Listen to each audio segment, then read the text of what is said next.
Pourquoi est-ce qu'un pays déciderait d'investir près d'1 milliard de dollars pour extraire des millions de tonnes de roches au beau milieu du Sahara, pour ensuite les charger sur des trains et les faire voyager sur 1 000 kilomètres à travers le désert, avant même de s'en servir?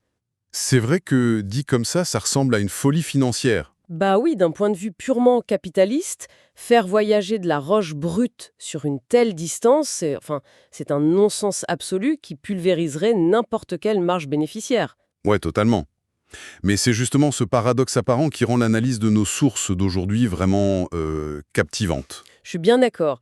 Je suis d'ailleurs ravie de me plonger là-dedans avec toi aujourd'hui, parce que les documents sur ce méga projet minier de Garadje-Bilet, en Algérie, ils montrent qu'on ne parle pas du tout d'un simple trou dans le sable. Ah non, pas du tout. On parle d'une réorganisation massive de la chaîne d'approvisionnement nationale, tu vois. C'est une ingénierie logistique ultra complexe. Et au bout du compte, c'est une vraie tentative de redéfinir la place du pays sur l'échiquier industriel mondial, quoi. La mission de notre exploration en profondeur aujourd'hui, c'est de comprendre comment ce gros chèque d'1 milliard de dollars se transforme en stratégie souveraine. C'est le nerf de la guerre. Et pour comprendre, il faut d'abord regarder le gisement lui-même. Garadje-Bilet, c'est l'un des plus grands gisements de minerais de fer au monde. Les réserves sont estimées à plusieurs milliards de tonnes. Rien que ça. Mais il y a un truc qui saute aux yeux quand on lit l'historique de ce projet, c'est le timing. Ce gisement, il n'a pas été découvert hier, on est d'accord. Ah non, pas du tout. Il est connu depuis des décennies. Alors, pourquoi il est resté inexploité pendant tout ce temps? Je veux dire, qu'est-ce qui a soudainement changé pour justifier un tel investissement aujourd'hui? Eh ben, le grand coupable de ce long sommeil, c'est la chimie. Et plus particulièrement, un élément, le phosphore. Le phosphore. Oui, le minerai extrait de Garadje-Bilet a une teneur en phosphore qui est particulièrement élevée. Et en métallurgie, le phosphore, c'est l'ennemi juré de l'acier de construction. D'accord, mais pourquoi? Qu'est-ce que ça fait exactement à l'acier? En gros, si tu laisses une proportion trop importante de phosphore dans ton alliage, l'acier va souffrir de ce qu'on appelle la fragilité à froid. Oula, ça ne sonne pas très bien pour des bâtiments. Non, c'est catastrophique. Ça veut dire que ta poutre métallite, au lieu de se plier ou d'absorber un choc sous une forte contrainte, elle va tout simplement casser net, comme du verre.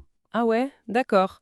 Donc la barrière, c'était pas du tout un manque de roche, mais plutôt notre incapacité technique à en faire quelque chose de sûr. C'est comme découvrir un immense coffre au trésor enfoui, mais on se rend compte qu'il faut construire une ville entière, un labo de haute technologie, juste pour nettoyer les pièces avant de les utiliser. C'est une excellente analogie. Pendant des décennies, la technologie pour déphosphorer ce minerai à l'échelle industrielle, tout en restant rentable, elle n'existait pas vraiment. Enfin, elle n'était pas viable économiquement pour ce site. Explique cette alliance stratégique hyper importante mentionnée dans les sources. On a Feral, l'entreprise algérienne qui gère le projet, qui ne se lance pas seule. Elle s'associe au groupe turc Tosyali. Exactement. Et Tosyali ne se contente pas de faire un chèque pour acheter des bulleteuses. J'imagine bien, oui. Ils apportent quoi alors? Le rapport, il est avant tout technologique. C'est un géant mondial de la sidérurgie, très implanté en Algérie d'ailleurs, et eux, ils maîtrisent les procédés de réduction directe et de traitement des minerais complexes. Ah, donc c'est eux qui ont la fameuse solution technique pour gérer ce problème de phosphore à grande échelle. Tout à fait, c'est cette rencontre entre la ressource souveraine massive de l'Algérie et cette technologie de traitement pointue qui déverrouille le potentiel du gisement. Sans cette maîtrise de la déphosphoration, Garadje-Bilet, ça restait une curiosité sur une carte. Je vois bien la logique de l'alliance. On a le fer, on a la technologie, mais il faut qu'on revienne sur cette géographie qui me perturbe depuis le début de notre analyse. Tu parles des 1 000 kilomètres. Et ouais, voilà.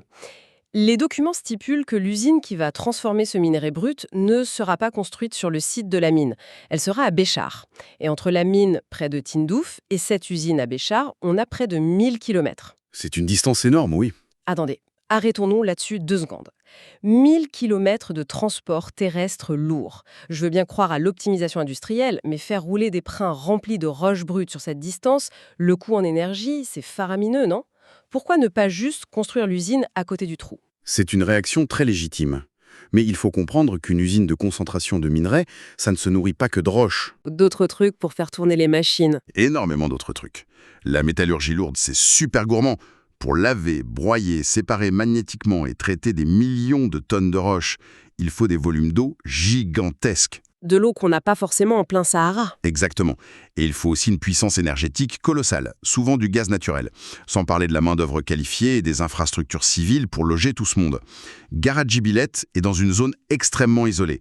Amener toutes ces ressources là-bas, ce serait prohibitif. Ah d'accord. Tandis que Béchar. Voilà, Béchar a déjà ses ressources, et surtout un accès beaucoup plus direct au réseau de transport et d'énergie du nord du pays. C'est un changement de perspective super intéressant. Du coup, au lieu de voir ces 1000 kilomètres de rails comme genre un tapis roulant hors de prix pour déplacer de la poussière rouge, on peut le voir comme une racine qu'on plante dans le désert. C'est exactement l'idée, c'est ce qu'on appelle un corridor de développement dans l'industrie. Ouais, parce que là où passe ce train, il faut de l'énergie, de la fibre optique pour gérer la logistique, et naturellement, autour de ça, des villes ou des bases industrielles vont germer, l'infrastructure devient une colonne vertébrale. Absolument. Le coût initial de la ligne ferroviaire fait mal, c'est sûr, mais les retombées macroéconomiques dépassent largement la sidérurgie. Un train qui descend à vide vers le sud peut très bien emmener des matériaux de construction, des denrées agricoles vers des régions très enclavées. Ah ouais, donc ça désenclave tout un pan du territoire. Bon, imaginons maintenant que La Roche a fait ce voyage épique jusqu'à Béchar. Le document parle d'une usine de production de concentré de minerai de fer. Qu'est-ce qui s'y passe au juste pour que cette roche devienne si précieuse? Alors, quand le minerai sort de la mine, il ressemble un peu à de la terre ou de la roche concassée. Il contient environ 50 à 55% de fer. C'est pas mal, mais le reste, c'est ce qu'on appelle des stériles. Des stériles, donc des impuretés comme le phosphore dont on parlait tout à l'heure. Exactement. Le phosphore, mais aussi de la silice, de l'alumine. Si tu mets ça direct dans un haut fourneau, ton rendement est catastrophique. Donc, à Béchar, on va faire de l'enrichissement. C'est-à-dire? On le lave. En gros, on broie la roche très finement et ensuite, par des procédés de séparation magnétique ou chimique, on isole les particules de fer pour virer le maximum d'impuretés. On purifie la matière, en fait. D'accord. On purifie avant même de fondre. C'est ça. Le résultat, c'est un concentré, souvent sous forme de petites billes, des boulettes, qui dépasse les 65% de fer. Et le plus important, c'est là qu'on réduit drastiquement le taux de phosphore pour répondre aux normes internationaux. Et ce concentré de fer purifié, c'est ça qui va ensuite alimenter les grandes aciéries du nord de l'Algérie, comme à Oran par exemple. Tout à fait. C'est prêt à être transformé en acier liquide, puis en poutre, en tôle, etc. Ce qui m'amène au cœur de la stratégie économique de tout ça. Si le but, c'est de nourrir les aciéries nationales, ça sous-entend qu'aujourd'hui, ces usines se nourrissent ailleurs, non? Exact. L'Algérie a déjà une industrie sidérurgique très puissante, avec des installations modernes. Mais une grande partie fonctionne en important la matière première. Donc ils achètent sur le marché international pour faire tourner leurs propres usines. Mais pourquoi injecter 1 milliard pour fabriquer ça soi-même? Pourquoi remplacer une chaîne internationale par un truc local si complexe à bâtir? Le problème du modèle actuel, c'est la vulnérabilité, tu vois. Les cours mondiaux du fer et de l'acier sont hyper volatiles. Ils dépendent de la géopolitique, des coûts du fret maritime, du dollar. Ah oui, c'est une hémorragie de devises. Chaque tonne de fer importée est payée 1 dollar. C'est une pression de fou sur les réserves de change du pays. Complètement. C'est pour ça qu'en construisant toute cette chaîne, depuis la mine de Tindouf jusqu'aux aciéries du Lor, l'Algérie applique une stratégie de substitution aux importations. C'est un peu l'analogie qui me vient. C'est la différence entre exporter tout son blé pour racheter de la farine très chère à l'étranger et décider de construire son propre moulin sur place pour nourrir ses boulangeries. C'est reprendre le contrôle, quoi. Mais c'est exactement ça. C'est la maîtrise de la chaîne de valeur. Produire de l'acier à partir de minerais importés, ça laisse des marges très minces parce que la valeur a déjà été captée par le minier étranger. En l'intégrant sur le territoire, on fait chuter les coûts de production locaux de manière spectaculaire. Les matériaux de construction ou les pièces automobiles deviennent donc beaucoup moins chers à produire sur place. Mais bon, construire 1000 km de voies, une usine dans le désert, ça se fait pas en un claquement de doigts. Le marché mondial de l'acier va très vite. C'est vrai, les technologies évoluent vite. Alors, l'Algérie ne risque-t-elle pas d'arriver sur le marché quand il sera trop tard? Les documents donnent des dates, mais est-ce que c'est réaliste face à la vitesse globale de l'économie? Pour gérer ce risque, le calendrier est découpé en phases très précises. La mise en service de l'unité de Béchar, par exemple, c'est prévu pour fin 2026. Fin 2026. Mais c'est demain à l'échelle d'un projet industriel de cette taille. Oui, c'est très ambitieux. Mais cette première phase, elle n'est pas là pour inonder le monde. Le but initial, c'est de produire environ 1 million de tonnes par an. Donc 1 million de tonnes, c'est surtout pour tester la machine en gros. Voilà, ça sert de test grandeur nature. On valide la technologie de traitement, on rôde les trains et on commence doucement à alimenter les hauts fourneaux locaux. On a le valide, l'écosystème avant de passer à la vitesse supérieure. Et justement, les chiffres s'envolent après ça. Le document mentionne une cible de 4 millions de tonnes à l'horizon 2033. Oui, on multiplie par 4 en l'espace de 7 ans. Et là, on change de dimension. C'est clair, avec 4 millions de tonnes, le pays ne cherche plus seulement à combler son déficit interne ou à économiser des dollars. Pas du tout. Le passage d'1 à 4 millions de tonnes, c'est vraiment le point de bascule géopolitique du projet.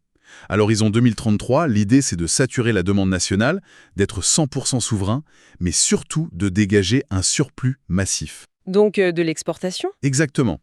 L'Algérie ambitionne de devenir une vraie puissance exportatrice de produits sidérurgiques à haute valeur ajoutée. L'impact se fera sentir sur tout le bassin méditerranéen. C'est fou, parce que ce changement de statut, ça a des répercussions pour le consommateur final, même en Europe. Si un pays majeur d'Afrique du Nord passe d'importateur à exportateur massif d'acier très compétitif, ça bouscule toutes les chaînes européennes. Ah bah oui, les constructeurs automobiles ou navals européens vont devoir composer avec cet acteur qui maîtrise ses coûts de la mine au port d'exportation. Les industriels pourraient carrément être tentés de délocaliser leurs usines de pièces détachées directement en Algérie, non? Juste pour être à côté de cet acier bon marché et de l'énergie locale. C'est le but ultime. Le minerai devient un aimant pour l'industrialisation globale du pays. C'est la transition parfaite d'une économie de rente vers une économie de transformation intégrée. Quand on prend du recul sur tout ça, le voyage physique et intellectuel qu'on vient de décortiquer est assez vertigineux. On part d'une roche pleine de phosphore, jugée inutile pendant des décennies. Qu'on nettoie avec une technologie de pointe. Voilà. On trace une gigantesque artère ferroviaire de 1000 km qui devient un vrai système racinaire pour irriguer l'économie et on transforme cette poussière en acier pour s'affranchir d'un marché mondial capricieux. C'est l'illustration parfaite que la complexité technique et le temps long, ce sont les vrais moteurs de la souveraineté. Absolument. Ce qui me laisse sur une réflexion un peu provocatrice pour ceux qui nous écoutent. On a vu qu'un seul projet d'infrastructure peut permettre à une nation de cesser d'exporter bêtement ses richesses brutes. Mais que se passerait-il si ce modèle devenait la norme globale ? C'est-à-dire, Eh bien, si demain, l'ensemble des pays dits émergents, qui sont riches en ressources naturelles, décidaient de fermer le robinet des exportations brutes, s'ils exigeaient que toute la transformation, l'affinage, se fasse exclusivement chez eux, comment les puissances industrielles traditionnelles qui ont bâti leur modèle sur ces matières premières peu chères pourraient survivre à un tel choc ? c'est une excellente question et ça redessinerait complètement la carte du commerce mondial. Une réflexion bien complexe sur les futures lignes de faille économiques à méditer bien après la fin de notre exploration. Merci de m'avoir accompagné là-dedans aujourd'hui. C'était un plaisir, à bientôt.